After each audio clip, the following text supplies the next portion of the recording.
Coburn C. Capshaw here, slash mistersmilesalot, and this is my buddy here, Brandon Kacar. You've seen him around before.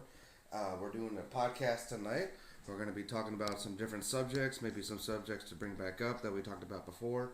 I'm hoping that this nice microphone here picks up our voices and makes us sound nice and crisp, you know what I'm saying?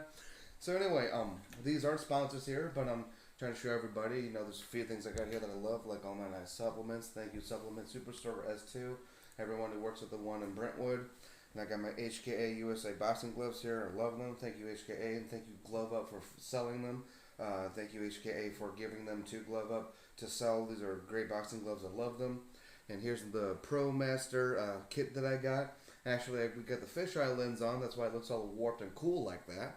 And then I also got my Ceramic microphone here. Love it to death. Thank you, Schiller's Camera, for that. And, and this as well. So anyway, just want to give a little shout out. Also, if anybody would like to sponsor me, that would be fantastic. Thank you. I'm just being silly. What? No. So, hey, we're having fun. So, first subject, because, a lot of podcasts, they do talk about different subjects, but they also freely talk about something and then go on, right? Which is what we try to do. But I like using, to keep it organized and keep it like this with this different subjects, so that way we don't falter off of stuff, and we're not just like, what are we going to talk about next, Mm-hmm. So anyway, so the first thing I would like to talk about personally is my boxing coach, Justin Koff. So I love that guy. He is absolutely amazing, and I'm not just saying this to advertise for the dude. I mean, he's a really nice, sweet, humble guy. He knows he's a great dad. He treats his kids just right. Sorry, a little ADHD just happened there. He's a good dude. He's amazing at Muay Thai, martial arts, MMA. He's a very good coach, an amazing athlete. He's got great prices, and I will put that in the description below here. I'm trying to remember what they were. It's like $100 for a month, $750 for 15 sessions, which is what I do for him, was 15 plus, and then it's like $65 for something else. I'm trying to remember all that, but I've had a long day. It's not that I can't remember. I just have to look at the list again. But anyway, I love boxing. I love martial arts. As you know, I'm highly trained in kung fu and other things of that nature. But what I love doing, as is mixing the two, being like which is applicable and which isn't. Mixing martial arts with boxing, Muay Thai, Wing Chun, Jeet Kune Do, all that stuff. But anyway, so point what I'm saying is that Justin's great, and I'm just saying. You know me, I've had lots of training, lots of different schools, dojos, dojongs, boxing gyms, MMA gyms, what have you, right? I'm not kidding you when I say this, and I'm not just saying this, I am, but he is the best. Hands down. Like, you've seen some of my videos. Mm-hmm. I've only been with him for like 2 or 3 months now, and I'm already looking like I could jump back in the ring. And what sucks is giving me that itch again, but I know personally it's not worth the injuries, because I still have injuries back from my day when I used to actually fight. Today. Yeah. You know what I'm saying? But he's amazing. My boxing skills are off the charts. He's really helping me get my flexibility and my kicks back in, because I haven't kicked in forever, because I was getting better at my boxing skills there. He's helped me with my mental fortitude and toughness and tenacity to just keep going, give me that primal that rush and that urge, just like my personal trainer Wes Steele at CrossFit, STL or St. Louis Youth Fitness, or also Valkyrie Fitness, run by Travis Brown, one of the other trainer who I love to death.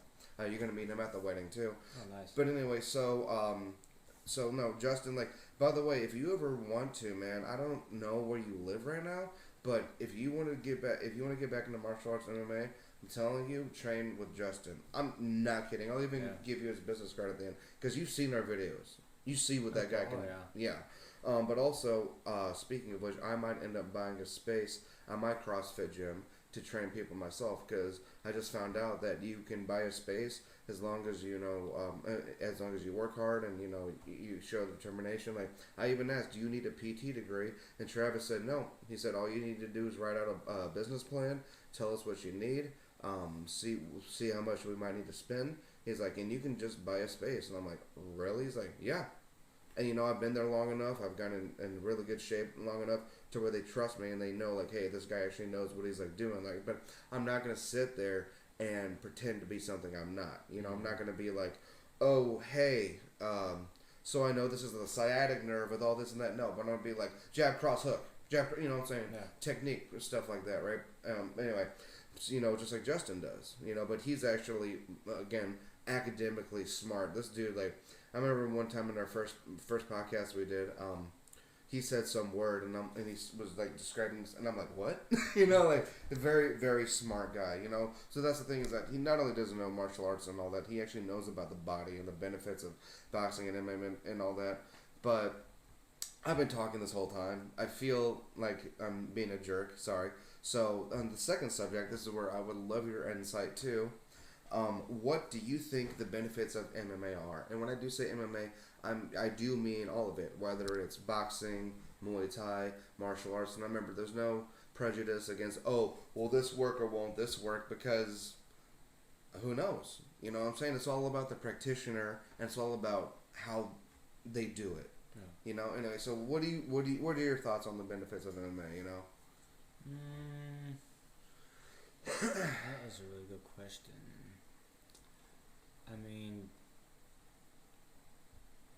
I don't know very much about this stuff because I'm just getting into it. Your videos are inspiring me. They're giving me so much thoughts of it, and I mean, right.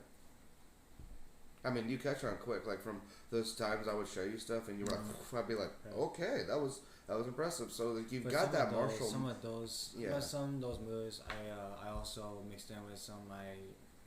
I mean, because I graduated from military academy, and right. my prior experience with law enforcement, my training. So I mean, I've mixed some of that in with what I have with my training and put it together. Then there you go. Yeah. It's funny because I was in Missouri Military Academy, and we're talking about MMA, but we're talking about martial arts. But I could say one good thing about it really benefits is that it helped with New York security, right? Yeah.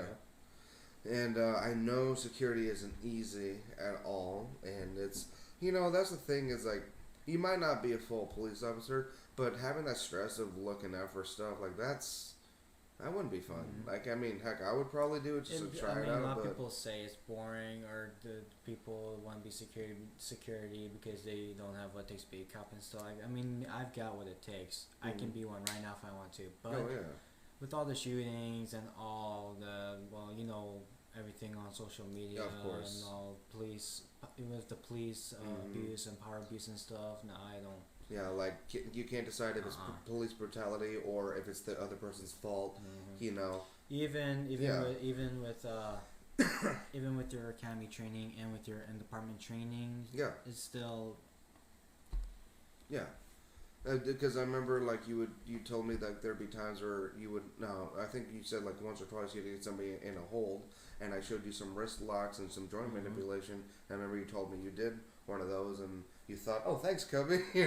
So that's a benefit of MMA and martial arts, mixed martial arts, what have you, because of the fact that it does help translate into things like that. So what else do you think are some good benefits, and what would you say, like, besides security, like, but self defense protection, for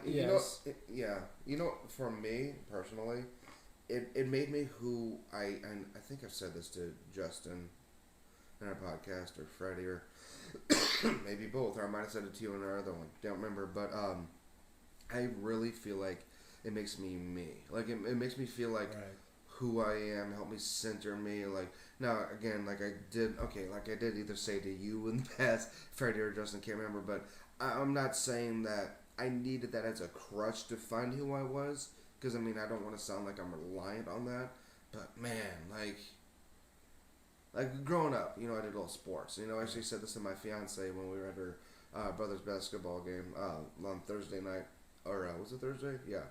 I can't remember if it was, or is it Friday? Jeez, it was Friday, I think. Yeah, Friday. I'm sorry. Man, busy schedule. Where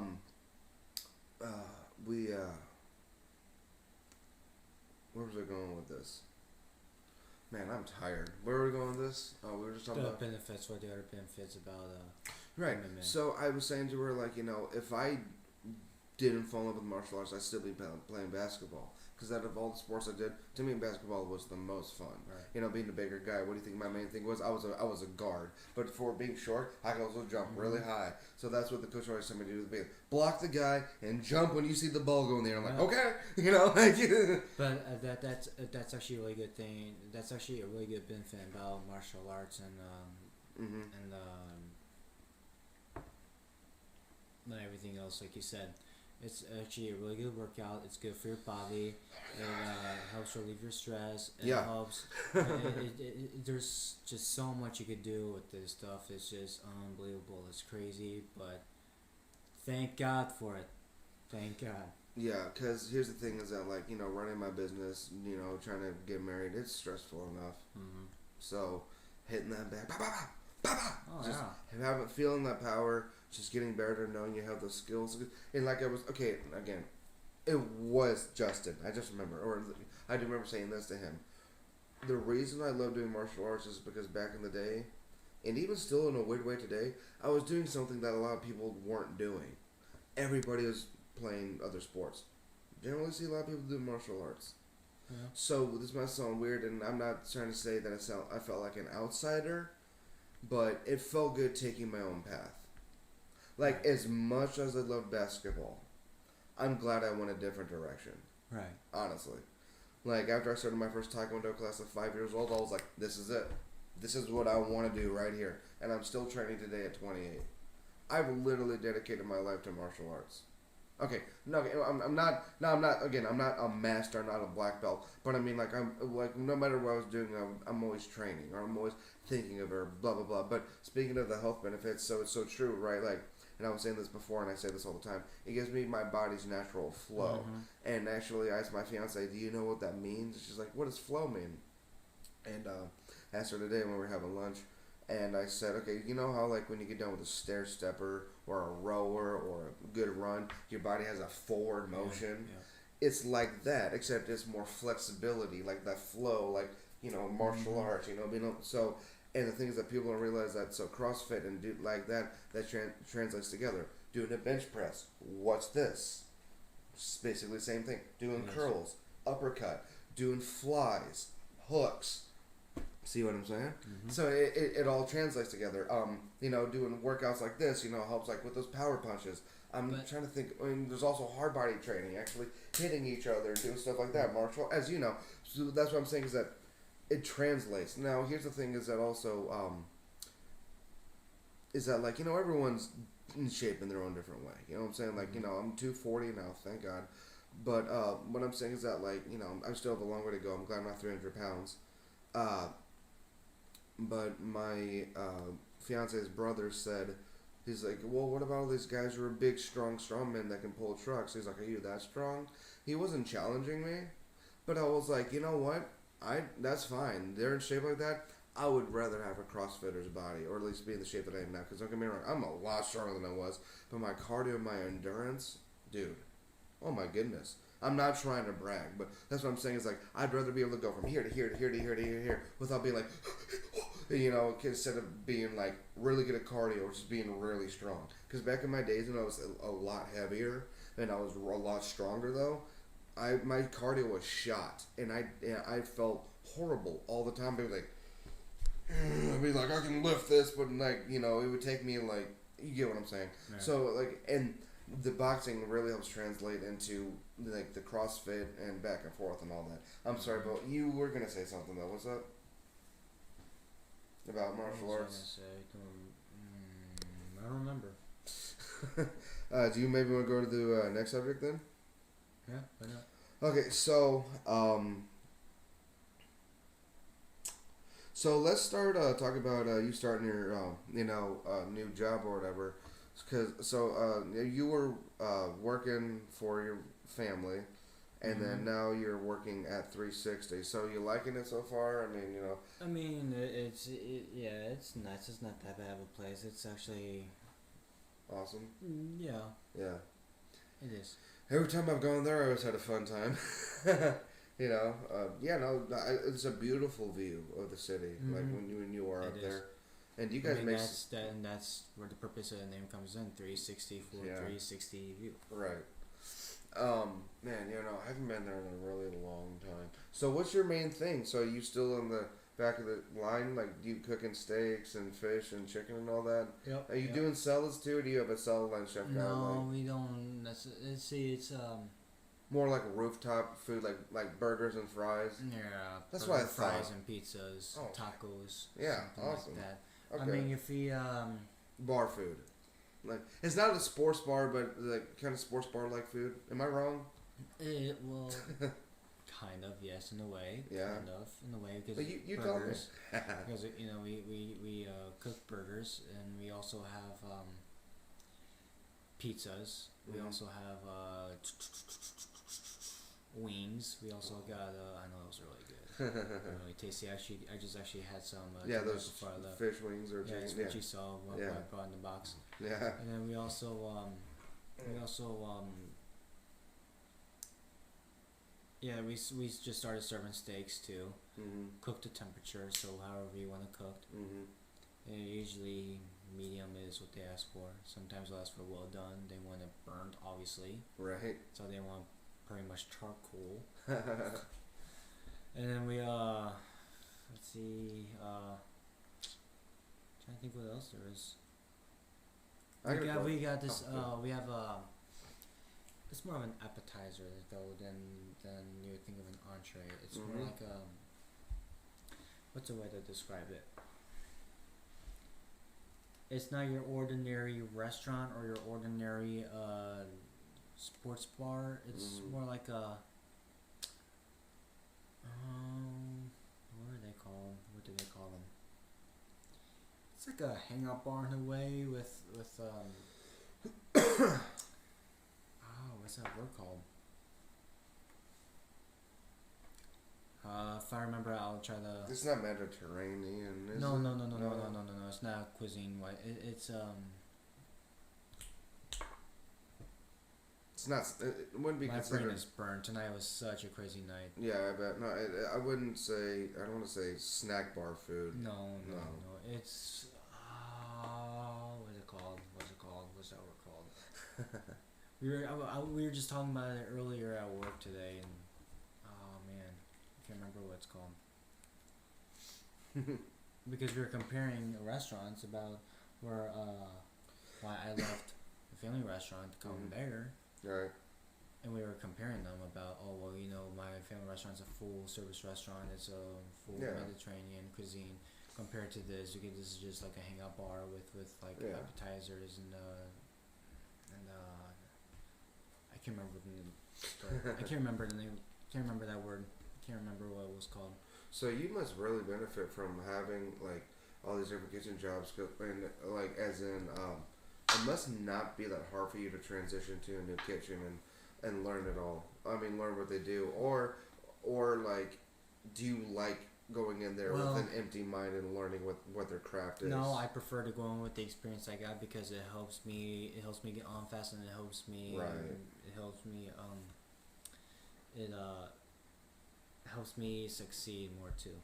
That's just like with me in MMA. Like when I'm training with someone who knows something else, I'll show them what I know, and then they might take my move and be like, "Oh, hey, let's mix it with this or do that." That's the benefits of that's why us as martial artists, like we all have respect for each other. But unless you're like one of those jerk fighters. But that's what I'm saying, because like there's people out there who know stuff that I don't know, and if we have a sparring match, they could hurt me bad. I see. See, when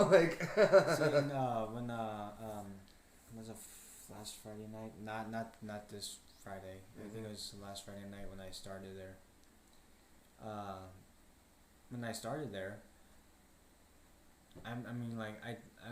didn't want to seem like I was bragging or like I was like But it made you feel good knowing you were like boom boom boom, this is done. Right, I didn't want to make them feel like what's the way to describe it? What's the way to put it? Think. My brain is so fried from tonight. You have no idea. I mean, it is so crazy. No, when I started last Friday night, before they gave me the uniform shirt, 360, my name on it.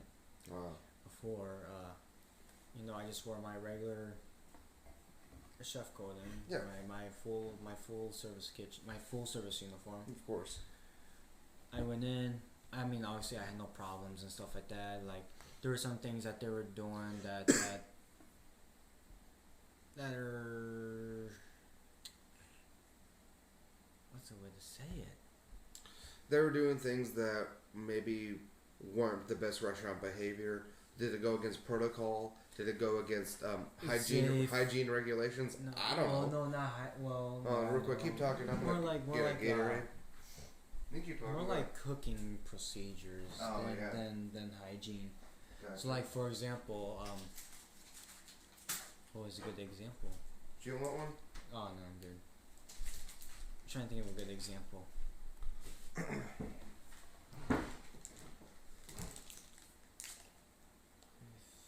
Figure one out.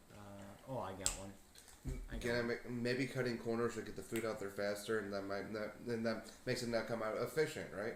So, like, when you're putting things on the grill, yeah, of you're course, supposed to non-stick it with spray, so it doesn't spam stick or to maybe pan. maybe a little butter or water if you're desperate. Well, Right. no, that's more of a flat. That's a flat grill though. Oh yeah, my bad. That's a flat top. Right, this is right. a charcoal. This is a fire grill. I forgot. My That's bad. a fire grill. Okay. So no, with the fire grill, you're technically supposed to non-stick it with spray so it doesn't stick to the grill. They're like, well, not doing that. Pretty much. And then the meat probably gets stuck on there when they pull it off. The skin of the meat gets stuck, and they're like, "What happened?" It's like, "What do you think happened?" And then like most restaurant protocols for fire grill is the crisscross marks. Those have to be visible. Those have to be perfectly aligned. Yep, I know. But now they were just throwing things on there, and they're just like not because it's like a high end. It's like a high-end hangout spot. People want to like eat and they want to get their food fast. Even though it's a fun bar where people drink, I can tell how professional it is. Like, they really run a tight ship. Like, I can tell that they, right when tickets come in, they want to cook the stuff and get it out. Like, I can understand the fast pace and movement of it, but like, make sure that the food products has good quality. Make sure the food has good quality too. It always has to have good quality when it's going out, especially the steaks. The steaks have to be top notch when they're going out. Of course. Because that's the worst thing you ever want is a customer complaining that say they order a medium rare and it comes out like rare. Yeah. That's the worst. That's the last complaint you ever want. Because that's like a maybe $30 steak down the trash, or like got one scallops. Yeah. Scallops. Oh yeah. Oh. Sea scallops. Pan-seared in the pan skillet. Yeah. Both sides golden brown, crispy. In the oven to finish it off for at least 10-15 minutes. Yeah. Nope. No. They pan-sear it. Both sides had to be golden crisp brown. They put in the salamander. Open salamander. Has to be. It should be closed in so that way the heat can. Really? The heat will cook it faster. Yeah, of course, but they just completely butchered it up. Oh, great. Please don't tell me they brought the fish back in the cook. Oh no, they didn't. I mean, they. It just took a little longer for it to cook. Yeah. Okay. Because of the. Well, let's just say different cooking procedures. I remember this one time when I was working at Mike Shannon's, like, as you know, like, in the restaurant, it's all about helping each other out. At least that's what I thought it was, right? So, like, I would prep my stuff in the morning and everything, make everything fresh. And then, clean up my station, like, literally switch out everything, all the, like, different, saucepans and all that, dressing. Well, for me, dressing pans, but, and everything. And, like, you do, like, half the work, then you leave a little bit for the night people so they actually have something to do, right? And, of course, I leave behind, like, the leftovers, like the leftover eggs that I made or leftover lettuce, or sometimes I stay back and, do make lettuce for them and shave ice, exactly what I'm talking about. But what I didn't like about that, though, sometimes is if the night people didn't use everything from the night before, that would make me assume, hey, this is still good to go. Even when they wrote down, like, if it's good or not, or, like, when the expiration date isn't all that. Because I can't remember his name, and I'm not trying to put blame on him because I'm not trying to be a jerk by saying this. But one time, was rotten eggs because I thought the eggs were still good from the night shift before, and I made fresh ones. So I put fresh eggs on top of rotten eggs. The eggs were cooked. Well, so yeah, like the eggs, because we have the cold drawers underneath, right? So we put the foil wrap, or the saran wrap on top, and then put the extras underneath there. So if I was when I was doing like onions or whatever, I'd put it back under there for the night people, and if they didn't use it, I'd pitch it, then redo new the next day, right? So the thing is that the guy, he didn't use all the eggs or didn't pitch the eggs. They went bad. So when I made the eggs fresh in the morning, I put fresh eggs on top of rotten eggs. And then 2 days later, the head chef complained to me, and he was mad. I can see why. That's contamination. But it wasn't my fault though. I still got blamed for it though, didn't I? That's cross contamination. I got blamed for it though, didn't I? That's not fair. But hold on. These eggs were cooked though, like scrambled cook? No, so yeah. What were they used for? For my salads. For salads. Yep. They were hard shelled. Right? They were so what I would do is I put them in a boiling oven, and then I would put them in cold water, and then I would have one of those cages like that, and I would squeeze it through the cage so they'd come out like in those like little tiny bits. Okay. Yeah. Oh yeah, I could see where that's a big problem. Yeah. So anyway, so what I'm saying is that I did it right and everything, but because I'm not trying to put blame on the guy because he probably didn't know if they were gonna go bad or not, But what I'm saying is that wasn't fun. Like getting yelled at like that. I was like, oh, I'm in trouble, because it's like that's what I'm saying. It's like either throw it away or use all of it as best as you can. Yeah. So that way the next day I don't mind throwing it away and making fresh. But I didn't want to go through that again. I didn't, putting fresh food on top of old food that went bad, and then I get in trouble for it. That was not a fun night for me, dude. I got yelled at hard. Okay, but I can see why. Kier's great at what he does, though. He's actually now running all the Mike Shannon's. Actually, he's like running all the restaurants from Mike Shannon's that all the way over there, from all the way down to the Chili's. Like he's the head chef of all of them at the airport now. Oh damn. Yeah. So anyway, okay, let's go into the 4 subjects because we have 8 things to talk about. But whatever, we're having fun. Okay, so actually, this is what I wanted to ask you, and I'm gonna be quiet this time and actually let you talk. I'm all rawled up because I haven't seen you in a while, and I'm excited we're doing this again because I love doing podcasts. You have no idea. My advice videos are fun, but I love just sitting here and talking. Yeah. I'm having a great time. So anyway. Honestly, okay, so you're still in the restaurant business, duh. We've been talking about it for 20 minutes now. So you're still in the restaurant business now. As you know, delivery apps are amazing, like Yelp, Uber Eats, Postmates, what have you, right? So even if a family orders out, right, and they are sitting down at the table together to eat as a family, that's beneficial. But I wanted to ask you, though, do you feel like that when they do that, even if they're getting it from your restaurant directly, right, does it help or hinder business because they're not getting that full restaurant experience and the ambiance? Oh my gosh, this looks beautiful over here. If they mess around the ambiance, it won't make them want to come back. Unless they do delivery all the time, but do you get what I'm saying? Yeah. Do you feel like it's beneficial, or do you feel like or in your heart is it more meaningful to you when you see a family having a good time? You get what okay? So what do you think? What do you think? What's your Well, it's kind of a loaded question, I know, but a delivery is really a delivery. It's you're basically pretty much paying them to bring food to you. So I mean. That's really a good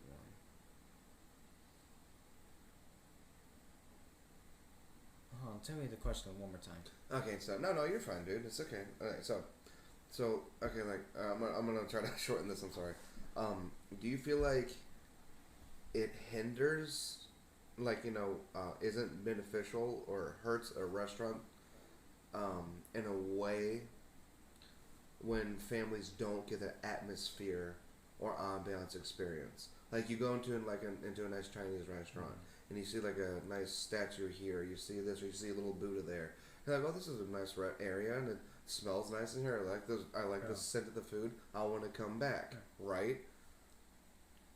I want to bring my family here. I want to bring my fiance, my wife here, boyfriend, girlfriend, whatever. I want to bring my grandma here, like family, right? Yeah. So, my question is, when people use delivery apps, even if it's from that restaurant, and even if they're sitting down, like having a, nice dinner together, which is still meaningful, do you feel like it takes away that emotional ambiance side of going to a restaurant and experiencing the restaurant and having a good time? Do you feel like it takes away from that when you use a delivery app? That's what I'm asking. Okay, you love Steak and Shake? You love going inside because you love the smells, you like the booths and everything, right? Yeah. I've never seen you go through a drive-through at Steak and Shake. Why? Because you actually, okay, I know, but that's a good example, right? You like going inside because you enjoy the ambiance, you like the environment. Yeah. That's what I mean. So with apps and even drive-throughs, do you feel like it's more? Do you feel like it takes away from the? I don't know if I would really actually use Steak and Shake though as an example. Yeah, right. They're fast food, but they're also sit down at the same time. If anything, I would probably use 360 as an excuse. Sure. Oh no, we don't do deliveries though. But we do carryouts. I don't know if that will really count. Same thing, pretty much. I mean, think about it. Like Postmates is carryout at the same time. Like there'll be restaurants where. Yeah, but I don't think we use any of those. Okay. I got it. How about we just use the family restaurant? Sure. Let's use the family restaurant. Yeah. No, it's not necessarily gonna take away the ambiance for doing deliveries, because I mean, they're still getting the food they paid for, and they're paying it because they love it, and they love it because they're ordering it over and over again. True. I'm sure if you're if you're delivering from, or if you're calling it in, I'm sure you have to have been there before to experience it. Yeah, I didn't think about that. Because I mean, let's rewind this back. For sure, yeah. When you want to experience something, right? You obviously want to go in, right? You want to check out the ambience. You want to check out the people. You know, you want not saying that you don't trust them. I mean, obviously you would, because they're supposed to be food certified. But yeah, there's some places you can't trust. There's some you can trust. But let's just put it this way. A lot of people like to dine in for an experience, right? As a first timers, they always want to dine in for experiences. Of course. I'm sure if they're gonna call in, then they had to have dined at in some with point. before. Yeah. It would be kind of weird to hear someone say, "Oh, I order from here all the time." You ever been there? Nope. Like, what? How do you know? Right, I mean that's the thing. That's the thing. Like, I'm pretty sure there are people though that order from somewhere where they've never been there before. So so based on that.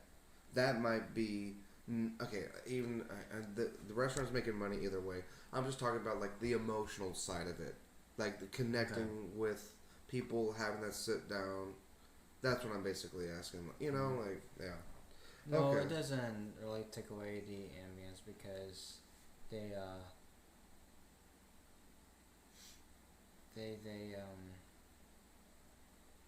paying for something they love. Yeah. They're paying for something that they like. Yeah. Something that gives them a great taste, something that gives them,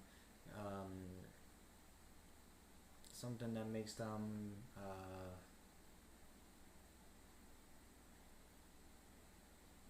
I have a good example. Just for good food. Yeah, I have a good example. The reason I actually do like going out to dinner at an actual place a lot more than I like ordering in with my fiance is because of the fact that it forces us to talk to each other. And when I say force, I mean like in a good way. Like we're like this. We're not staring at a TV like this and just eating food and not paying. You know what I'm saying? Like that's I think that's actually a good example. and that's actually part of the reason why I like to have those sit down dinners, because I like talking. I want to talk to her. I want to know how she's doing. Right. You know what I'm saying? Like, not gonna get much of conversation. You know, eating emo salads, looking at the TV like we do. Yeah. You know, don't get me wrong; those nights are fun. But to me, I feel like it's more beneficial to sit down, have the conversation, and just talk about your day, and just really open up to each other and be, show how much, love. See, that's the one thing I hate about when I'm going out, because you can't get a good ambience, a good experience of the atmosphere, because there's TVs at every corner in that restaurant. That's why I like going to restaurants. Being in the bar, now TV's sitting in the bar, I can understand that. That I can understand, but in the dining room though, yeah. I mean, come on, people, are trying to, they're trying to socialize and spend time with other people, with others. Yeah, going to a sports bar, good luck trying to not have half the people not even. Yeah. If you go into a sports bar, this is what you're gonna hear: "Go, go, go." Come on. I mean, yeah, I mean, sports bars are fun. I mean, but like I said, I'd rather sit down and be like, "Hey, how you doing?" Exactly. Like we are right now. Yeah. All right, so,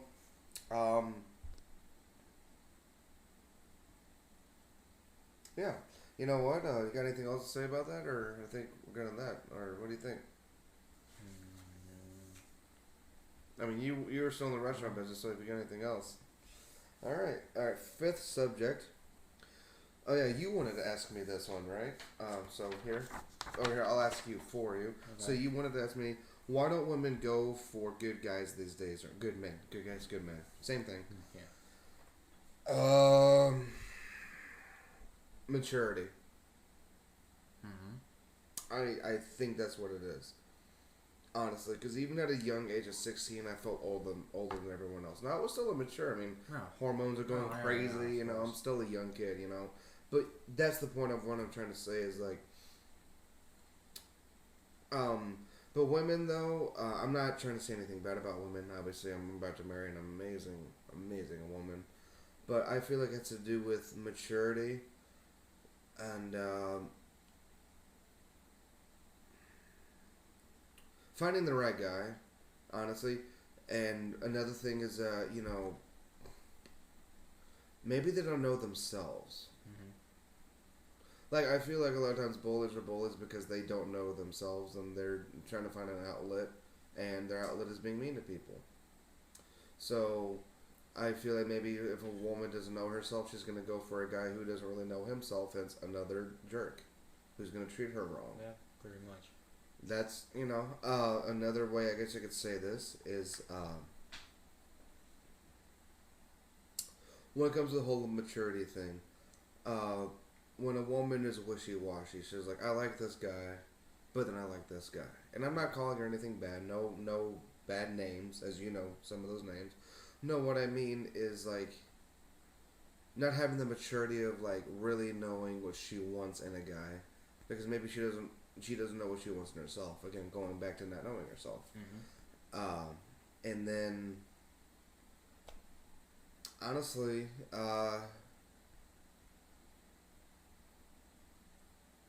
I guess you could say the old school saying girls like the bad boy. They like the spiked up hairdo. Spiked up hairdo. Oh no! Yeah. I'm not looking at me. Yeah. What? No. Who drives the big Harley and has the leather jacket and it's like But like I've noticed now these days, women are going more for the gentleman. Because of the fact that they're realizing these guys have nothing to offer me, and they really don't. Right. And it's funny because, women do mature faster than men. Way faster. I know this from experience. and I'm saying that as a good thing. And some men, they just don't mature. Then that's what I find really sad, Again, I'm not perfect at all. No one is. But my fiancée loves me because I'm a gentleman. I treat her right. Like I said in my advice videos, I'm a genuine person. I treat people with respect. I'm nice, because I don't understand. That's what I'm saying is that, so that's an example, right? I try to be a good guy because I want to be. She's an amazing woman. She's not like these other girls out there, and that's what made me fall in love with her. There's so. Thank you God for letting me meet this woman. But all right, back to the whole like, why don't women go? To be honest with you, I'm trying to answer this as best as I can, but it's really hard because at this point, I'm so far in my relationship, I don't know because I'm not looking. But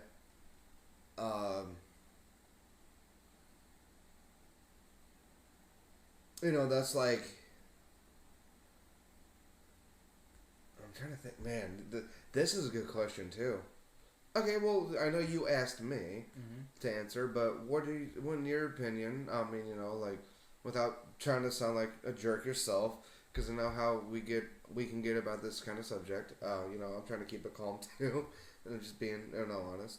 I'm not trying to make us sound bad by saying that, but like these things, they get annoying, But why don't you think women go for good guys these days? I mean, in your opinion, men, guys, whatever. I keep myself.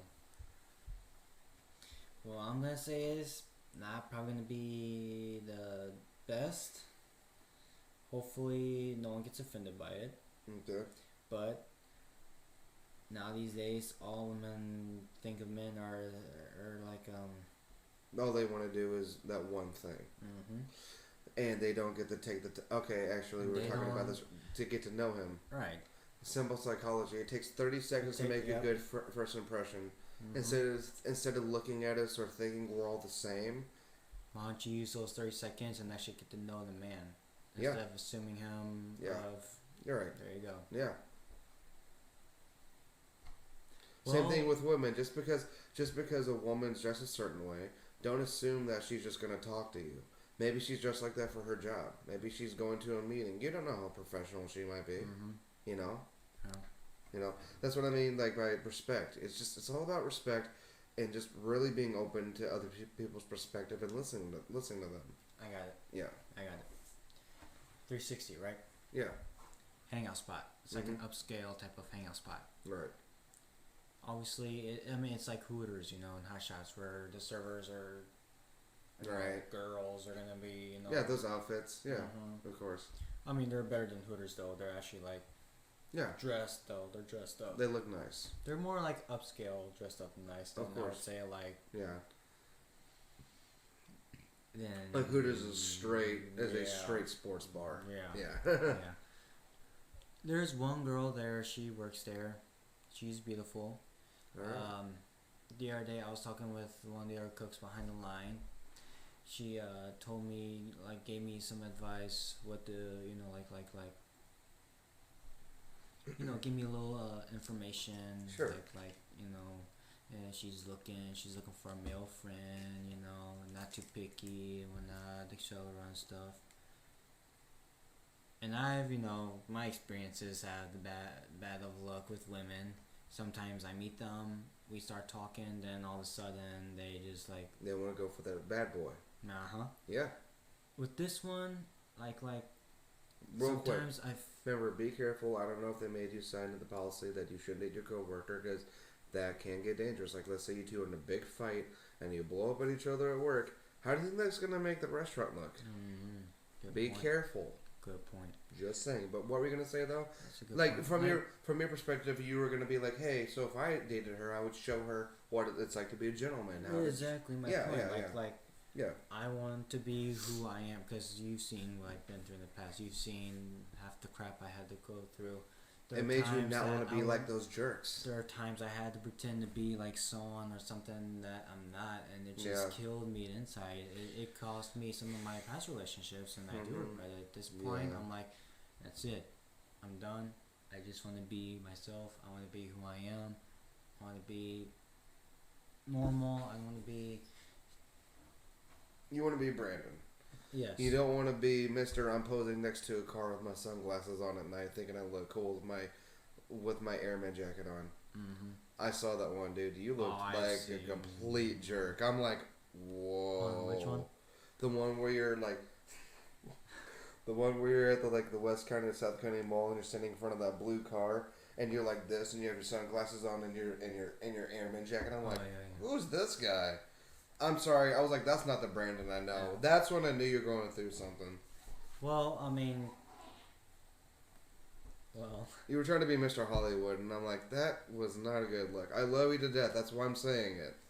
If I didn't say it, that means I don't care. well, you see that? I mean, man, what was I just saying about this girl? I forgot now. Oh yeah, I'm sorry. We did get off subject. No, you were telling her like, hey, if we dated, I would treat you like a gentleman. I wouldn't do this to you. I wouldn't, be mean to you. I wouldn't talk to you mean. Whatever. She's really cute. She doesn't seem like those type of girls that are like, yeah, let's go to a club, let's get a lot of men, act up. That's and stuff. why. No, I don't want someone like that. That's why I love my fiance. She's a sweet girl. She's very quiet to herself. She's very conservative. She dresses like a normal person, like a mature person. She doesn't have a mean bone in her body. She works hard. She's just like me. She has no reason to go out of her way to be mean to anyone. It's crazy how perfect we are for each other, dude. Like, it scares me. Scares me of how scary, amazing it is. Like, scares me in a good way. I'm like, is this happening? And then, but anyway, yeah. No, there are times that I just keep thinking back in my head, she's cute, she's beautiful, she doesn't seem like the picky type. I want to try somehow, like, see what get a chat in with her, yeah. like a conversation of some kind, a small conversation. But at the same time, it's like, how do I do it?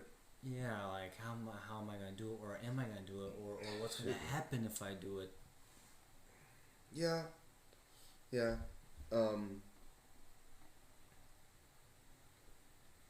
It's so funny. Speaking of which, how all these women, they act like they want the bad boy, or the big. Oh, look at me! I got a huge ego. But what ends up happening? Almost every time, at the end, they realize these guys are jerks. I want a gentleman. Happens almost every time. So, these jerks out here who want to act like that, and they think they're the front of the line, they need to realize that the nerdy gentleman guys who you think are weak aren't going to get anywhere. They're up here now. They're back here. Why are you trying to continue to do something that's not going to work? And I'm not bragging it towards her specifically, but I'm bragging it towards like all the beautiful girls out there. I mean, the beautiful girls that I'm surprised. You don't mean just looks. You mean like my fiance. To me, she's beautiful because of who she is. Well, I mean, yeah, she's beautiful. Yeah, no, I mean she's good looking too. I'm not saying like that, but right. For my respect as you guys being a couple, she's beautiful for you. Oh, thank you. Oh, I mean, she's beautiful in general. Period. Oh yeah, thank you. Beautiful. Appreciate that. But what I'm saying is that if you saw these girls in the restaurant, where I'm at now, it's hard for you not to talk to them. You're looking at like Victoria's Secret models, right? Wow, right there. Look at you. That's what I'm talking about. But they're not worth it because they're not worth the headache because I'm trying to say this without saying too much because I'm trying to have a clean channel here, as you know, platform. Without saying too much, the headache's just not worth it, man. No. I don't want to say certain words that are going to get me in trouble, but you know the words I'm talking about. But sometimes, like I said the other day when I was talking with the other cook about these girls, right? About some of these girls, like, hey, some of these girls are cute, like, do you think I maybe would have a, warn them, be like, you don't want to go for a girl like that that's fake and artificial. You want to go for someone who's real. Don't talk to her. Right, so it's like it's like yo, dude, man, some of these girls are cute. Like, do you think I will have a chance, maybe like, hitting them up or like getting to know them better, like these girls are like Victoria's Secret models, man. Like what the? Yeah. He's like, well, yeah, man. Some of them are single, just be yourself, man. Go talk to them and stuff. What's the words that they say and all stuff? And then in the back of my head, when he says single, in the back of my head, I'm like, why are they single? But I'm not surprised. Because men are starting to realize that women like that aren't worth being with. Just like how women, what did I say before? They're realizing those jerks aren't worth being with, and that's why they're going for gentlemen. Okay. Yeah. I'm like, here's the thing. No, again, no one's perfect, but I look at my fiance and I say, I do not deserve you. She's like, yes, you do. I'm like, no, I do not. I was like, most women are not like you. And that's, like, let me put this one. I said this to her before, and I do mean this. I feel like men would be happier and it'd be a lot easier for them to find the right woman if they acted like my fiance. Not kidding you. Like, everything about her, like, and I'm dead serious when I say this, like, everything about her is just like, I'm saying, I don't know what to say, you know, but, dude, like, I am so lucky. It's insane. Anyway, getting emotional over here, man. Woo! I love that girl. Anyway, so, I guess, okay, so continuing with this, the sixth subject, but I wanted to ask you personally, number 5, why exactly did you ask me that specific question? What are you going through, man? Well, but keep it clean. Well, I mean, because I don't want to brag too much about it. It's just, well, I mean, well, that is a good question. Yeah? It was just something that was running in my head all day. Mm-hmm. I mean, well, because I guess because of what happened with my ex the past couple of months. Wasn't fair. I'm not trying to reveal too much, but the only things I'm gonna say is I don't feel like it was fair that she didn't believe you. She would listen to the other side from people at the mall, and she never gave you the benefit of the doubt. And it seemed like she would kind of believe you, or she'd be really good. And then as soon as she heard one negative thing about you, she'd immediately be like, "Oh, I'm on their side, and they're right." What was wrong with her? I don't know. I'm trying to say that like with respect. I'm not trying to be down on her because I'm not. But I'm not saying that it's directly towards her though. It's just that the past couple of months, what happened between me and her, it's over with. What happened is over with now. I don't. That's history. But I've been talking to some other girls here and there now and then, and just like we'll be talking, and then 1 minute later, whew, in the air, gone in the air. They're not worth your time then. So it's like, I don't know what's going on. I don't know what goes on in their minds. I don't know what's even like I don't know, just. Well, here's the thing, I've had some hard reflections on myself. I've changed a lot. Maybe, and don't take this to offense, maybe there's something. I don't want to say the word wrong because it makes me sound like I'm being a jerk, but maybe there's something wrong with you. Wow, that sounds so mean. But maybe there's something wrong with you that you're still struggling with, and once you get rid of that, it'll be easier to find a woman. Or maybe they're struggling with something. I don't know. Like, here's a question. Like, if there was or here's a good example, right? And thank you that you stopped doing this. Speaking of what you said, you stopped talking to those people at the mall a while ago. Like, speaking of being mature, back in the day when you would post those statuses and you would say, "Oh, I'm doing this and doing that, having a good time, not letting these women get to me," and then I would, hear through the grapevine, "Haha, we got to him, we won. Yeah, he posted that status thinking." All I'm saying is that I'm very proud of you. I'm serious for maturing and not doing that anymore because it is true. I'm sorry, man, but when you did that, they did win. That showed that you got to them. And I know from experience because I used to do that back in my day too. And I looked like a fool doing that. It was not a fun feeling at all. So, and plus back to what we were saying, that didn't make me look mature for women or for dating. I mean, who'd want to date somebody who's doing that? I mean, everybody has a right to be mad, upset, get angry, especially if it is justified, like rightfully justified. But just don't do it. I mean, easier said than done, but just don't do it. And I'm not just talking about you. I'm talking about everyone. Yeah. That's where you start to have problems. and the negative backlash, not worth it. Just and good luck coming back from it too. You know. Yeah. So yeah. All right. So we got 2 more subjects to go. Unless you wanted to say something more about that. Are you good? All right. So I wanted to ask you. So I know you're from Turkey. You're Turkish and something else. So tell me about your background a little bit. As you know, I'm Vietnam, and shoot, I might actually put a picture up later on, possibly in accordance or to this video showing my Ancestry.com because man, I'm a mutt. I'm like okay, like and let me put it this way. I've even got some Russian in me. I don't look Russian at all. Not one bit. I know, that's crazy. So anyway, but what's up with your background though?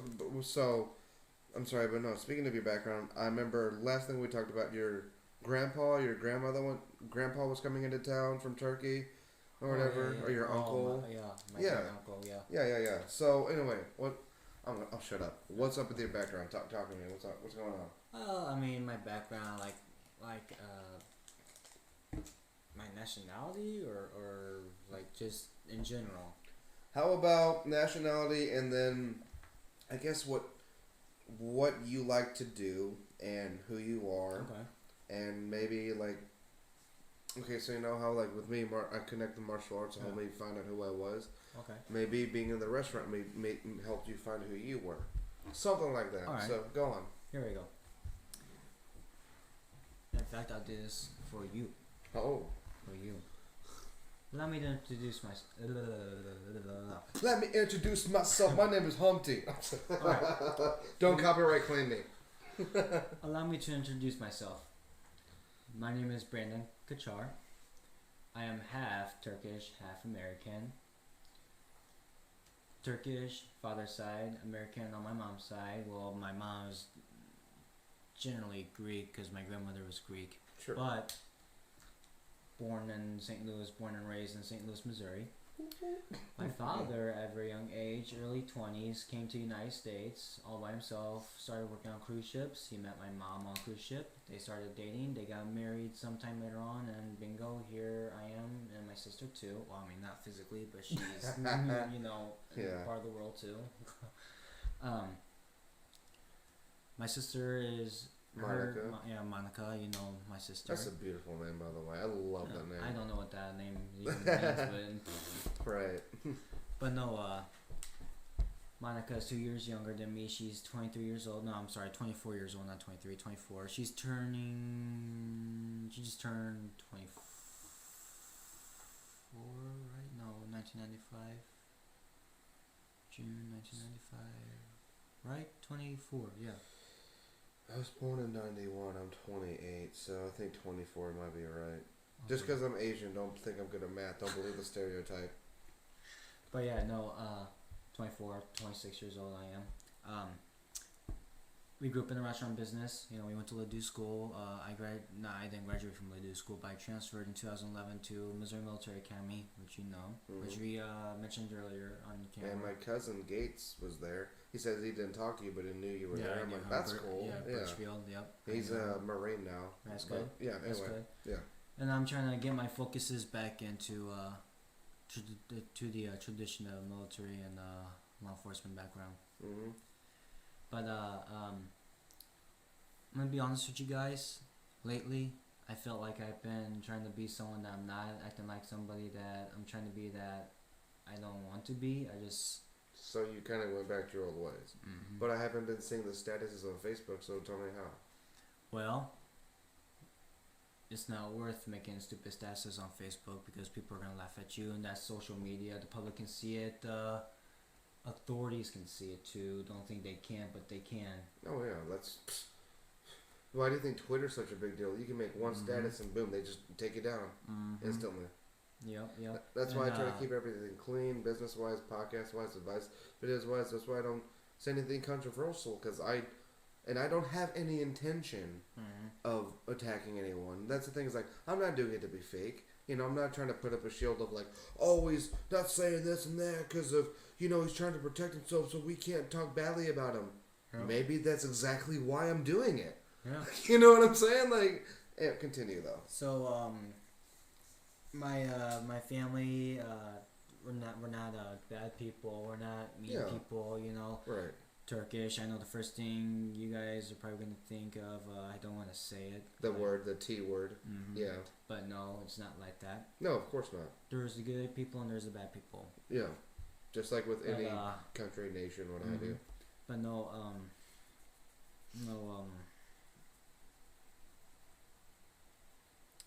negative connotation to you, or you're right. Yeah. No negative. Yeah. Yeah. No negative. Aspects. That's a better word. Sorry. Yeah. Yeah. I can't think. My brain is fried from working. Work. Yeah. Busy night. My background really is not what you guys would think it is. It's. I have a. What's a way to say it? I can't think of that word. Like, you know, when you think of military people and first responders, what is that word called for that background? Oh my gosh, yeah. That is a really hard one. I don't want to say tactically trained because that's a. I got it. That word can mean so I have a tactical background. That's I have better. a tactical background. Yeah. Tactical background. Like, my background, honestly, my background is nothing but tactical. Right. I mean, training, yeah, like military academy, security jobs.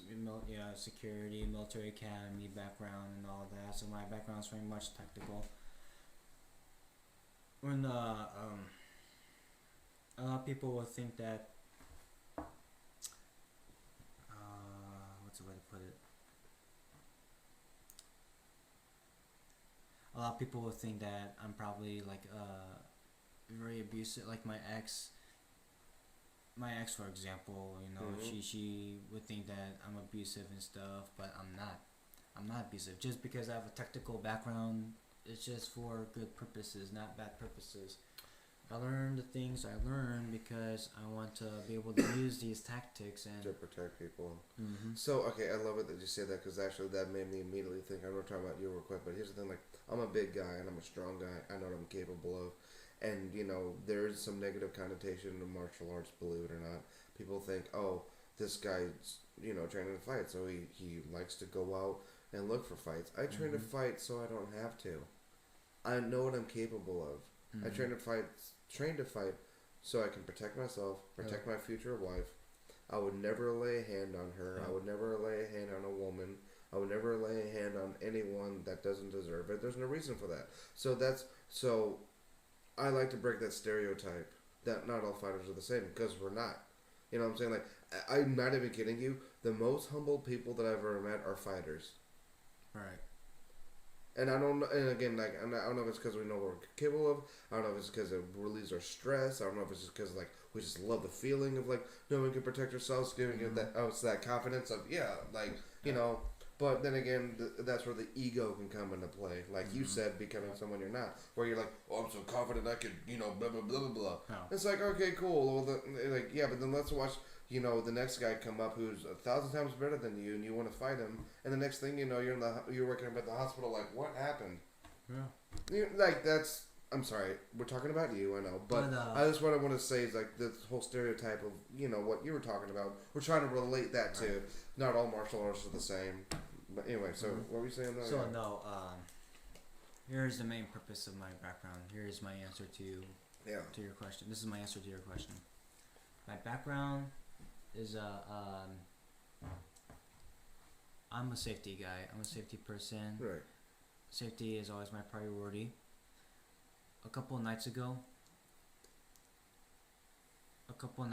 there was a shooting up in Maryland Heights. I don't know if you guys have heard about that. Maybe you guys have, maybe you guys haven't. You talking about the janitor who came back after he got fired? We were talking about that at my CrossFit gym. Yep. Can you imagine being there and seeing that? If I was there, the first thing I would have done, if I was there, the first thing I would have done was I would have put him in a rear and wrist lock position. Managed to get the firearm. If you're close enough, cause here's the thing, like, as well trained as I am in martial arts, I'm not an idiot. If someone pulls a knife or a gun, I'm running the other way. I'm not stupid. I know what my life is worth. Right. You know, I'll even throw the wall at his face and then like run the other way. No, but I understand. See, I'm that same way. Like that's so weird because anywhere I go into, like having that confidence makes you feel good. You know, like but see, this is where it gets funny though because you're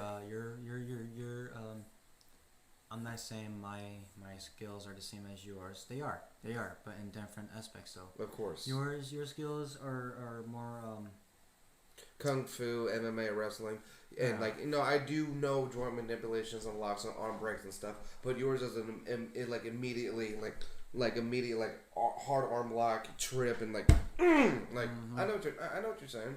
I totally get it. I say mine is more of a combat tactical defense style, and yours is just. I mean, yeah, you got more than me because you're training and all of that. But mine is for certain purposes, for self-defense and well, it's also beneficial to people who don't know like what you know. Like let's say I was some street thug and I threw a big right, you would know how to block and then immediately take me. That's why jujitsu. You should do jujitsu. By the way, oh, you would love that. Talk about joint manipulation, like and oh man, joint manipulation is the best. Yeah, that is the best. And pressure points. I love pressure. See, in military and law enforcement tactics, that's what you're looking for out of the suspect. Yeah. That's what you're trying to get them to do. So, majority of the time, they're resisting. Right. Why do you put a joint maneuver on them? So they can not move. Yeah. You you're not trying to. You don't want them to make you think you're hurting them and stuff because you're not. You're just trying to get them to cooperate with you in a forcefully manner. Believe it or not, actually, that's how I would fight someone, even if they came at me really aggressive. Like I would block, right, or move out of the way, and I would do a push or a trip where I maybe get close to him, throw him to the ground, not harshly, and then I would back up and be like, "Hey, stop," because the reason I would do that is that throw might let them know this guy knows something. I don't want to fight him. And if you think about throwing them, that's not really threatening because you're not throwing a punch. I remember. Does that make sense? I remember. Or it might make him mad and want to fight you harder.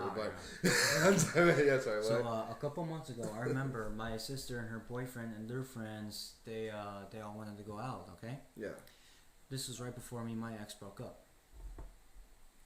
They called me. I just got off work. They're like, "Brandon, come over. We're going out." Okay, cool. I meet them at their house. They want to go to the club on. I forgot the name of this club was. It's Jukebox something on Hampton. Oh, okay. Hampton 64. So it's like a little not a karaoke place, but it's like it's a nightclub / jukebox club. Okay. If that makes sense. Yeah, I mean, there's dancing and stuff like that. It's like your ordinary nightclub, but it's like it has a jukebox. I guess where you can select the music you want to play to and stuff. Right. When everybody's getting ready to leave, I was the last one out following them. My sister was in front of me, right? There was this girl. She was heavily intoxicated, running around in the club, everywhere, running into people and stuff. She had ran into my sister 2 times. When we were walking out the door, that's where she had messed up. Yeah. When we were walking out the door, this lady came up behind my sister. Did she push her?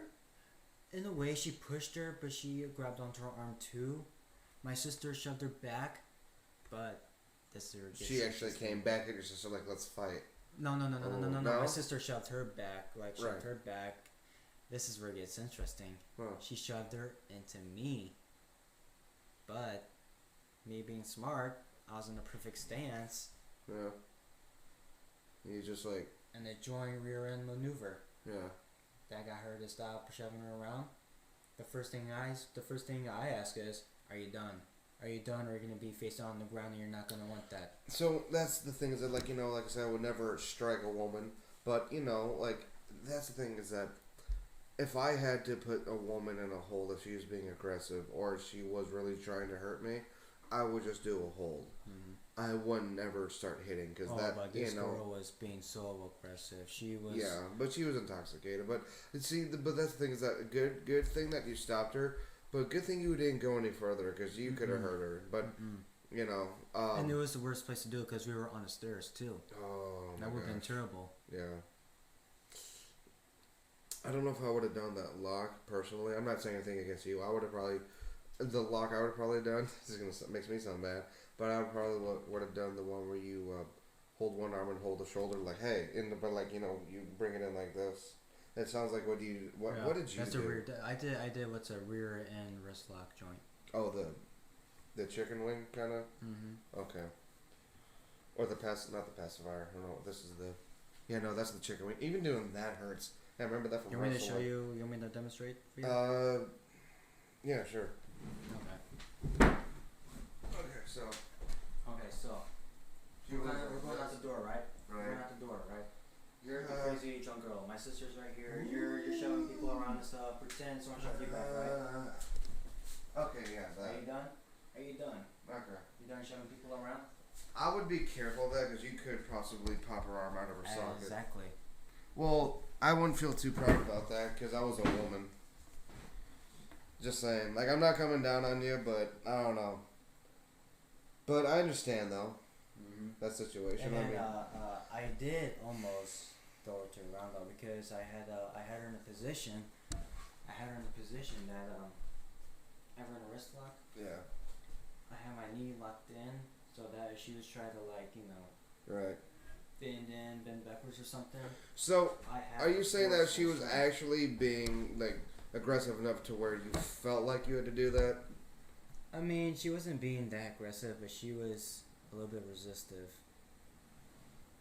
She was a little bit combative, but not too much that I had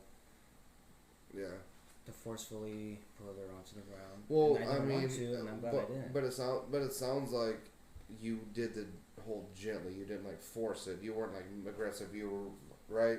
Mm-hmm. Yeah, because that's the thing is that there's a way to do holds without hurting someone. Yeah. Unless you're trying to.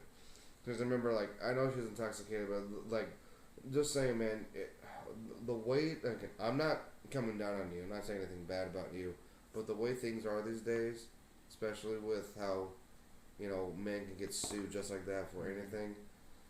I would have been more, in my opinion, I would have been more careful of that. I wouldn't have done a joint lock because that could have broken her arm or popped the socket. Like I said, I would have, the hold I would have done is either the arm and shoulder or, my favorite one, which just doesn't hurt and actually can make someone stop, put your hand on their shoulder and then you put your hand in the very back or bottom of the spine and you just push forward. And it makes them do this and they can't walk.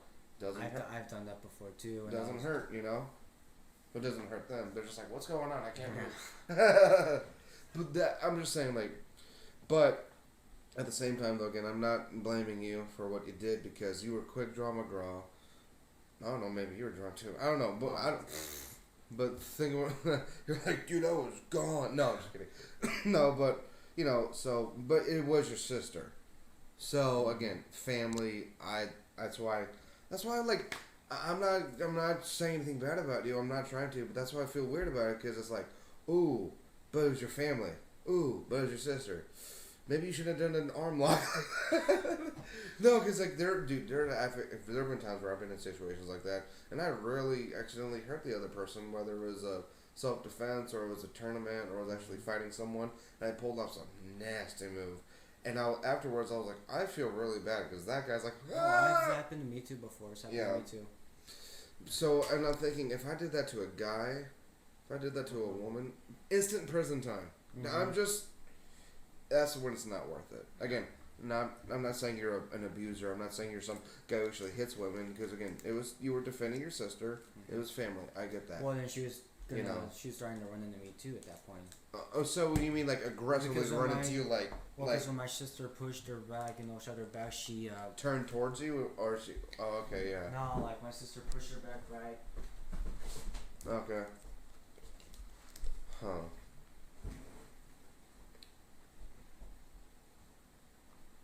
Did she look like she was gonna start swinging on people? It sounds like she might have. No, she was just shoving people. Do you see where this... I'm trying to give you a perspective here. Like, be a little less aggressive on your holds, man. Could. And here's the thing: when she's that drunk, when she's that loose, that's a little bit more dangerous because of the fact of like you don't know where her arm's gonna go, you don't know what she's gonna do. That's the thing. You don't know where her arm's gonna go. That's the reason that we're trained to do those maneuvers. I know. That's why we have that kind of training because you know where the arm's gonna go. You don't know. Maybe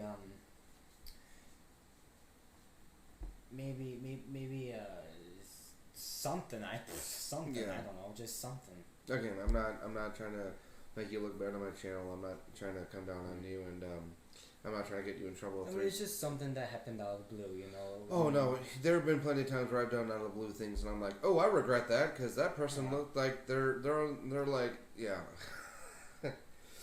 but you know, yeah, no, I get it. No, I know. Again, don't come down on him, please. Just I completely get where he's coming from, especially as long as I've been training. You know, there's situations where,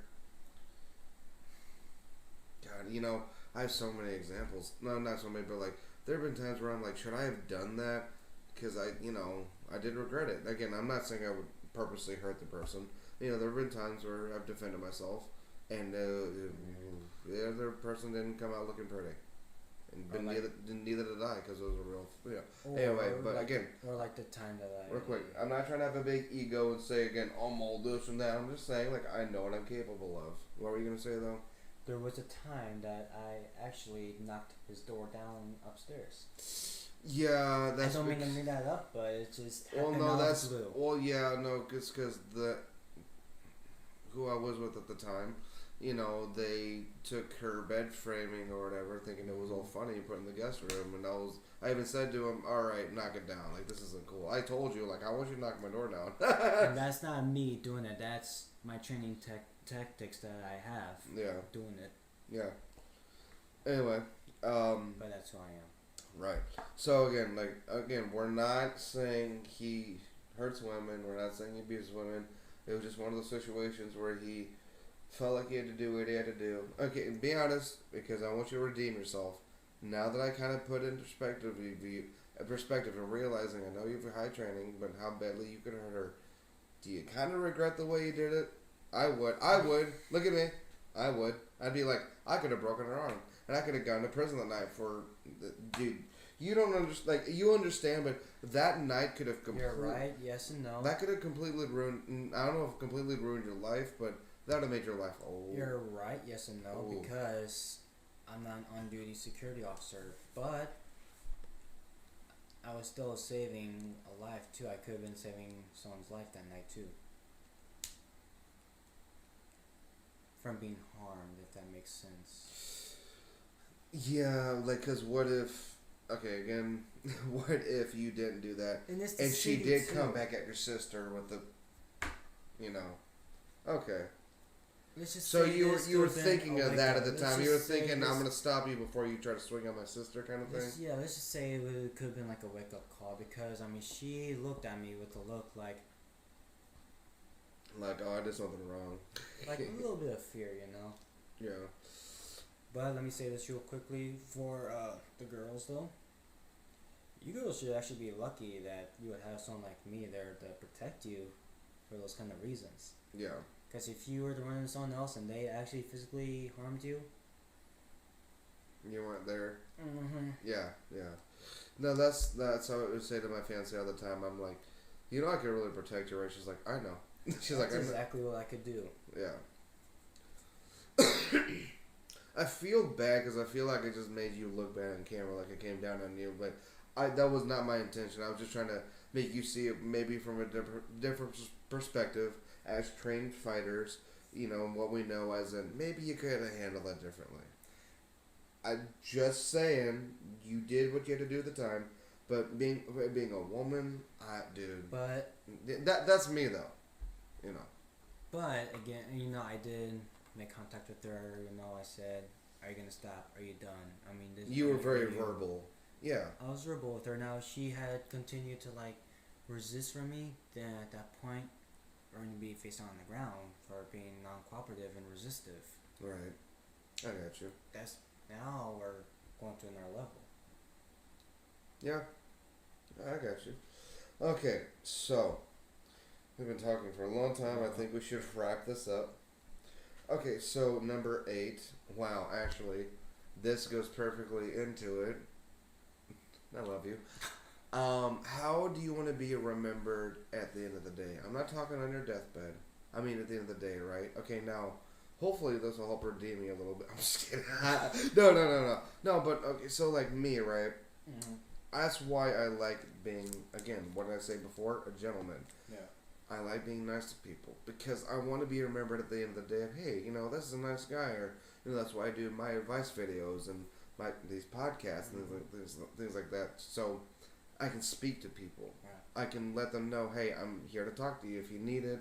You know what I'm saying. And like that's why I love what I do, because not everything I do is business. Like, this is fun. This is fun for me. I love doing this. And it was a nice way to market myself, too, so people get to know the real me. I'm not going to lie. But, anyway, but what I'm saying is, like, at the end of the day, I want to be remembered as the nice guy, the gentleman, the one who held the door open for someone that I don't even know. I want to be known as a guy who put out an advice video and really spoke to someone. Like my cousin said, what you did, all those posts really speaks to him. I'm like, oh, thank you.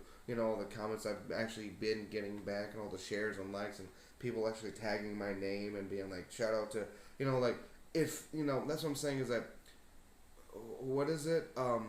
This is what Joe Rogan said in one of his examples. Mm-hmm. He's talking to hurt people. Does that make sense? Hurt people. If you're hurting on the inside, you might take that out and lash out on other people. Okay, yeah. That's why, at the end of the day, I want to be remembered as Mr. Positive. I mean, what's my name? Mr. Smiles a Lot. Yeah. Right? I mean, hey! No, that's. I mean, I didn't mean to make a weird segue, but that's a good example. I want to be known as Mr. Smiles a Lot. Does that make sense? Yeah. So like, at the end of the day, like, how do you want to be remembered as? Like, how do you want people to look at you? Not like some tactical guy's gonna break a woman's arm. No, just kidding. I'm sorry. I had to throw that at you, dude. That was a good one. I love you. I want to be remembered as some aggressive tactical man that whoa, women. No. I'm going up to random women and breaking their arms off. Yeah, all the time. Right. No. Anyway, what's up? No, I was just doing a job, not only as a protector, as a civilian, and a brother, and a friend, a loved one. Family member. Yeah. Excuse me. But that would be remembered by... Like, at the end of the day, right? Like, when you leave the restaurant, or when you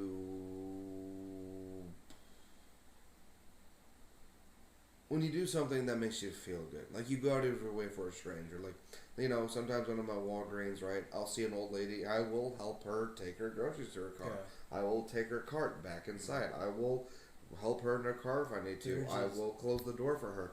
And again, I'm not doing it for praise. I'm not doing it for clout. I'm not doing it to be cool or famous. I do it because I want to be that guy. Yeah. It makes me feel good being nice to other people. Mm-hmm. So, like, that's what I mean by, like, being, that's how I want to feel at the end of the day. How do you want to feel at the end of the day? Or how do you want people to remember you? Like, what's the feeling you want to have? I guess it's a better way to ask that question. This is kind of the exact reason that I'm going back into public safety, because I miss these kinds of reasons. I miss being remembered at the end of the day of being who I am for what you do. I'm doing. Yeah. Because I love to do it, and it makes me feel confident and comfortable for what I do. Sure. So,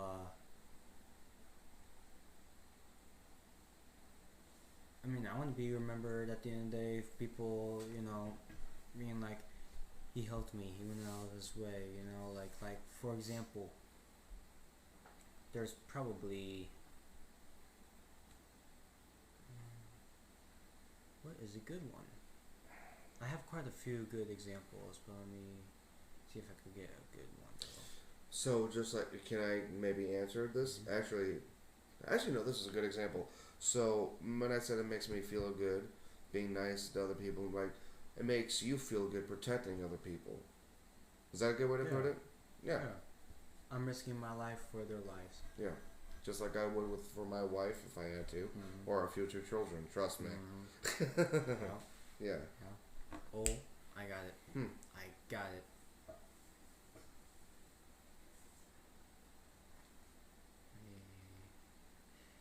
This one, I mean,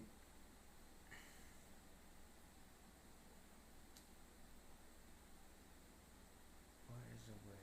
Yeah, well, I guess this would count. One night, me and my ex were going out. My car was still in the shop, so we took her car. She wanted me to drive, so I drove. We were at a red light. This was deep in the city too. She wanted to go to one of those clubs out by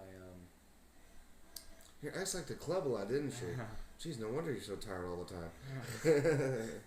No, she's not like that. We both wanted to go out and have a couple drinks. Yeah. We both had a long day, so we wanted to have fun together.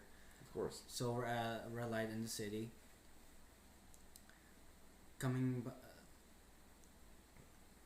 I noticed in the mirror there's a car approaching behind us. We're sitting at a red light because I'm just looking at my surroundings and stuff, and I see a car behind us too. Hits us. How I know? Because I felt the push. I felt it. I felt that push. So I look in the mirror. I'm like, what the hell? Yeah. He backs up, comes around. Like I'm thinking, oh, maybe he's gonna like pull over next to me and try to threaten. You're like, what'd you do? Let me guess, they just drove off, didn't they? Yeah, they drove right off. So I'm like, oh, hit and run, man. Oh man. She's over here. Like, oh my god, what are we gonna do? I don't know. Yeah, I'm calling the cops. What do you think I'm doing? She's like, first thing you did with your training, you looked at the license plate, right? Is that what you're gonna say? You looked at the model of the car. And then this is where it gets better. Yeah. I started a pursuit. There you go. I started. I would too. I chased his ass down. Yeah. Well, no, that's the thing is that that happened one time. I was driving from. I can't remember where I was coming back from. This guy was straight up. He was basically hitting his girl in her seat as they were driving. And they're swerving everywhere like that. And I was behind them. I followed them. I know I'm not a cop. It might be illegal for me to do that. But I was like, hold on, what's going on here? And I waited like a good 2 minutes, and then he was like, boom, boom, boom, and I'm like, oh, yep, okay. And she was, what, dude? She was taking him too. I was like, oh, he's smoking her in the face. No, not in a good way. I mean, not to make it was horrible, dude. He was hitting her so hard, and I was just like, okay. And I'm glad I called the cops today, and I hope to God he got caught, because that was. I mean, I knew something was a little bit off because they started to swerve a little bit as I was behind him. I saw him turn to her and do that, and I'm like, uh-oh. And his fist started going, wham, wham, wham. And I'm like, okay, yeah, police time now. Yeah. Dude, that was... I got another perfect one. Yeah. Another good perfect one. I think it was the same night, actually. After we got his license plate, then we spoke to the police. I think we still went on our way. We went to the club. She decided to meet her friends there.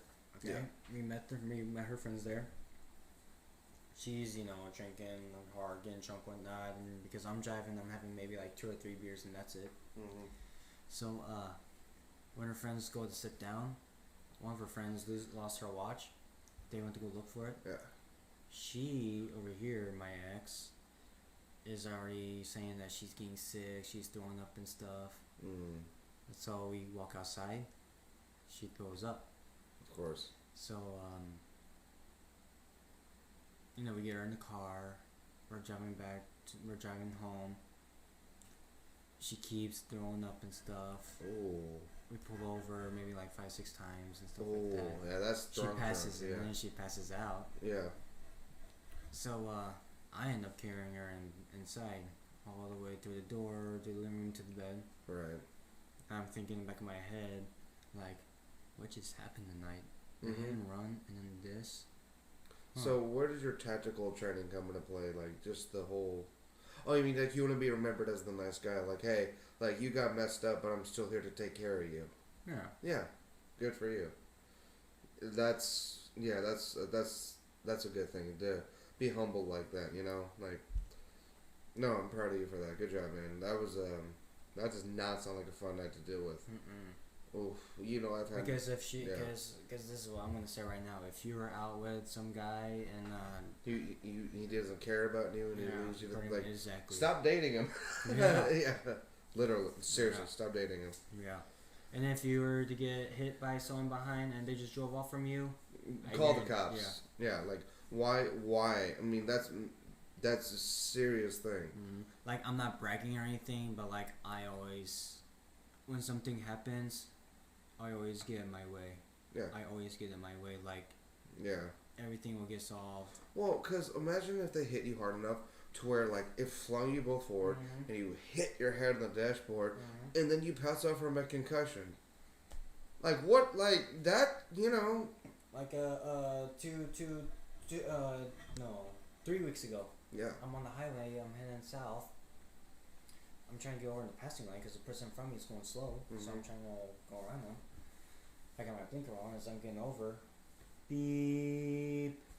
A speeding car comes onto me. He gets over 2 cars in front of me.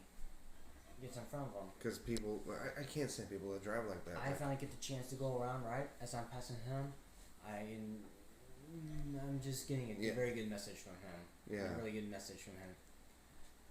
You're just like even the bird. Yeah, you know. The birdie. Yeah. Yeah. So right. I'm like, you know. Like, whatever. Yeah, like hey, what are you doing? Hey, you know. I'm on my way. Yeah. Now he's behind me, tailgating me and stuff like that. So he started to follow you, like he wanted to fight you. Then he goes around me again, brakes check me and stuff. At this point, you might as well call the cops and, like, you know, just be like, all right, you know what I would have done personally? Just, okay, this is making me sound bad, but to be annoying, I would have just let him go and then just start driving the speed limit. Like, stay right at 50. Just be like, okay. As he's trying to, he's like, okay, 911. That's that way. Anyway, what's up? So then I get behind him. I'm trying to stay caught up with them and stuff. He leads me into the Schnucks parking lot off Tesson Ferry Road. We get off the highway, going in the parking lot. He pulls in the corner. You know, I pull up behind him like a cop, any other cop would during a traffic stop, block him in. He gets out of the car, approaches me like getting in my face and stuff. He's got all these rings on, and you know, like if he was to, that's the end. But again, where my training tactics come in. Yeah. What's the problem, sir? Yeah. Why are we yelling? Why are we yelling? Yeah. Do you wanna have something? You know. Oh yeah. Why are you yelling? Like, is there an issue here? Yeah. And it got to a point. I talked him down. Okay, have a good day. That was it. See, that's unless someone's like raging in the face and you can tell they want to hit you. That's always the better way to go. Like, I mean, I've actually said that to my fiance before and to my boxing coach, Justin. I think I said it to Justin. I was like, you know, easier said than done. But I want to be that. I don't want to be. I am that same way. Someone's like, ugh. I would be like, why are you mad? Oh, before you throw that fist, before you try to hit me, what's up, dude? Do you want to talk? Hey, let's go have this beer over here. I'll buy you one. Let's talk it out. Or, but this might sound crazy, especially if they're intoxicated. It'll be like, hey, let's go for a run. I don't care if you got a suit on. I don't care if I'm in jeans and a t-shirt or whatever. If I'm wearing a suit, I'm like, why don't we take our shoes off? Or unless we got tennis shoes on. But like, it was like, just let's go outside and go for a jog. Forget the bar. Forget being angry. It was like, let's go for a run. I bet you'll feel a lot better. You might be sweaty. You might be gross. It might look weird to you guys running down the street at night and they're closed. But like, that's what I'm saying is like, if you can get to that level of like almost a friendship, it's better than trying to put each other in the hospital. And then I remember 2 days later, I was leaving the mall on my way to work. As I'm leaving the two-lane road in the mall, a van is blocking the whole thing. He's blocking the whole thing. I see around him, at the corner of my eye, someone else is trying to get around him on the opposite lane. So I honk at him, so that he can move. Because it looked like maybe he was distracted looking down on the phone or something. You don't want him to get hit or... Right. Yeah. So I give him a quick honk, beep. He moves, right? Yeah. I pull up behind him at the stop sign and stuff. When we're at the light, we're waiting for a light to turn green, right? We're both making a left turn. Mm-hmm. When the light turns green, we make our left turn, right? I get over because I want to get on the highway. As I'm pulling up to the light, he is slowing down. And he stops right next to me. And take note, his light was all the way up here. Mm-hmm. No one in front of him. So he slowly stopped in front of me with his window down. He's like, same thing. Mm-hmm. Yeah. Like, what the? Are you serious? Yeah. And I'm like, I'm in my car, right? With my window down, like, yeah, problem? Do we have an issue? Do we need to pull over? Do we need to have a chat or something? What's the problem? Like you want me to come over there? I'll come over there. I'll get out of my car right now and come over there. Yeah. And then he's like, hold on. Grabs a knife, unsheathed. Oh gosh. You want me to come over there and slice your throat open? And then you're like, Oh, at that point I'm like, okay. So he sped off. So he speeds up. So he threatens you, then he goes... But again... He was just trying to scare you. But again, I'm using my training techniques on him. Right. I start a pursuit on him. Oh, okay. Yeah. I start a pursuit. I chase him down, get his license plate and stuff. I get him to pull over. He's getting out. I get out. Oh. Again, the same thing, but this is where it gets better though. He still had that knife in his hand. Right. He still had a knife in his hand. So I'm like, what's the problem? First of all, put the knife down. Put the knife down.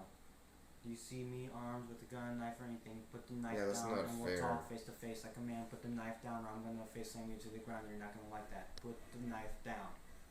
Put it down. Yeah. Yeah, he puts it down and stuff. And then I tell him, I'm surprised he listens. so Most what's the people problem? won't listen. What's the problem? Yeah. What's the problem, Just because I honked on you, I'm not causing road rage. I'm just letting you know there's a car trying to get around you as we're trying to get around too. You're just sitting blocking the whole roadway, so what's the problem? Do we have an issue? No. Nothing since then, nothing after that. Okay. Yeah. Well, I'm glad you didn't get hurt, or because he could have been like, "Oh no, blah!" And they're like, "Oh." Mm-hmm. See, that's what I'm saying. It's so funny because out of all the martial arts that I practiced and studied and all that, literally you can do all these hand drills and all this with knives and all that, but literally every single demonstration, they get stabbed. There's just that's what's scary about a knife. When a knife's coming, you can try to stop it, but you're gonna get cut. Even if you somehow maybe pull off some kind, I don't even want to imagine And as you know, it doesn't take you that long. Let's say they do block out of the way. All you have to do is switch it in your hand and go like that. And be like, oh, I just got your forearm, or I just yeah. Because you remember this hand injury, when the vase went through my hand, basically. Yeah. The pain of this cut here, basically half my hand. I don't want to experience that with somebody trying to actually do it on purpose. But you see, that's why with law enforcement and military trainings, we have more high-skilled defensive tactics on scenarios like that. I know some really good aggressive knife stuff. One of my favorites is the whole I'm trying to think. It's you grab it and you break the arm and then do a hip toss, or you do an ankle trip after you break the. I know what you're saying. Trip is a good one. That's a really good one. But like I said, I honestly, man, this might sound crazy, but I'd rather deal with somebody holding to my head, because there's a better chance I'm gonna be able to grab that and actually get out of the way or whatever, versus dude, I'm sorry, but that sounds crazy because gun's a gun, but a knife, dude. Oh. I mean, dude, even somebody come at me with a nightstick or a baton, I'd be like, nope. I'm not gonna have you break my arms. That's not worth it, man. No. Oh, let me block this. Oh, you broke my wrist. Dude, Unless. If I really had to, if I absolutely had to, I would rush in and do the best I could. But I know I'm probably gonna get hurt. I mean, if it's a knife, dude, if I'm like, I'm gonna die today, see, let's just go. That's exactly why. Yeah. That's exactly why we get trained. Yeah. For that type of stuff. That's exactly why we're experienced to use this stuff. How we're trying to defend ourselves from those scenarios. But just like martial arts, it might not work. But it's a good thing though to be trained just so that situation happens. So that's the thing is that we talked about this before. Like MMA versus pure martial arts. Like I said, I like mixing the two because I know how beneficial it is, right? I know that not everything that I've learned in Kung Fu martial arts is going to work. And I know that, honestly, not everything in MMA, boxing, whatever, blah, blah, blah, is going to work. Mm-hmm. That's why it's good to mix it all together, right? Yeah. But, like I said, I mean, I know people who could put me, like, knock me out in 2 seconds. I wouldn't see it coming. Like, that's what I'm saying. So, like, it's good to know these things if you have to defend yourself. But that's why, like, fighting is a chess game. You don't know if it's going to work or if it doesn't. You find it out, blah, blah, blah. So, in my opinion, I feel like, just like with your training, and I know there's a lot of martial arts places that do it, but I feel like, besides hand-to-hand combat, I feel like a lot more martial arts places should incorporate knife fighting and gun defense and things like that for the fact of, if that happens, right? Because, honestly, I could have used some more, I've had training on how to attack somebody with weapons, but defending, not really. It's not that I didn't, but it was more of the attack aspect. Mm-hmm. I feel like I could have used that a little bit more, if I'm being honest with you. So, yeah, no, I agree with you there. Like, it is all about the training. Like, that's the thing. What I do might not work, but if I'm in a situation where I have to defend myself, oh my gosh, I'm like, again, not trying to have a big ego, but it's like, I know what I'm capable of. So, again, you have more weapons training than I do personally, so I don't know what you know. So again, but what I do know, and from my personal opinion, not everything works. That's why you pick and choose what. Bruce Lee, he picked and chose what worked with Wing Chun and boxing and fencing and other martial arts, and he picked out what worked and what didn't. And literally made his own style of fighting. He is the godfather of mixed martial arts. Yeah, look at. Not even, or the creator, basically the creator, in my opinion, or godfather, well, I guess you could say godfather, or creator of what MMA is today, which is so cool. And that's why I respect it, Yeah. That's what I'm saying is that, no, but point of what I'm saying is that's what Bruce Lee would do. He'd actually go around the world, please tell me if I'm wrong, historians out there, another martial artist, more better than I do. But it wasn't just a fictional thing. Apparently, he did go around to different, world or wherever, would challenge a master and his style and be like, if I beat you, you have to teach me everything that you know, and then if you beat me, I'll walk away no questions asked. And that's why Bruce Lee was Bruce Lee. I mean, you know what I'm saying? So I'm sorry, but that's got to be the smartest way in learning how to train. That's the thing. It's like I was all nothing but Taekwondo. Mm-hmm. And I was like, okay, I know how to kick, but I don't know how to use my upper arms. I don't know how to punch. I don't know what, what I'm saying? Like, this is nice. The katas and all that, that's nice, right? Yeah. But I didn't know how to throw a proper punch. I didn't know good footwork. I didn't know how to rotate. I didn't know how to, I didn't, or even with Wing Chun, honestly, if it weren't for boxing, I wouldn't be as good at Wing Chun as I was. And anyway, point of what I'm saying is I started doing upper body stuff, and I started mixing the two. Then I started going to kickboxing, and I was like, maybe I should get some ground game. I wrestled for 2 years in high school. Then after that, I did mixed martial arts training for the rest of the high school. So that's what I'm saying is that it's good to know and pick and choose and things like that. Because like I said, there are some moves where I know I wish I could pull them off in a situation. I know I won't be able to. Oh, I know it. But man, if it ever happens, yeah. But that's what I'm saying is okay, again, you know better than I do with knives, and no offense when it comes to, I would say, pure martial arts. I'm more gifted in that aspect of it. More tactical. But as you know, not everything works. Because example, let's say you get someone in an arm lock and they do slip out of it. That didn't work. Mm-hmm. So then you got to go to the next thing. Yep. And what if you don't? But that's the thing is that what if you don't know what to do in the next thing? That's why I'm glad. Here's the thing. I know I'm not a black belt. I know I'm not a master. Yes, I'm an instructor. But I am very glad and very lucky and fortunate to be trained in what I'm trained in when it comes to mixed martial arts in my aspect of what mixed martial arts means to me. Mixing pure kung fu with MMA, very beneficial. Now you know, man. But again, not everything works. You got to pick and choose. You got to be careful. Yeah.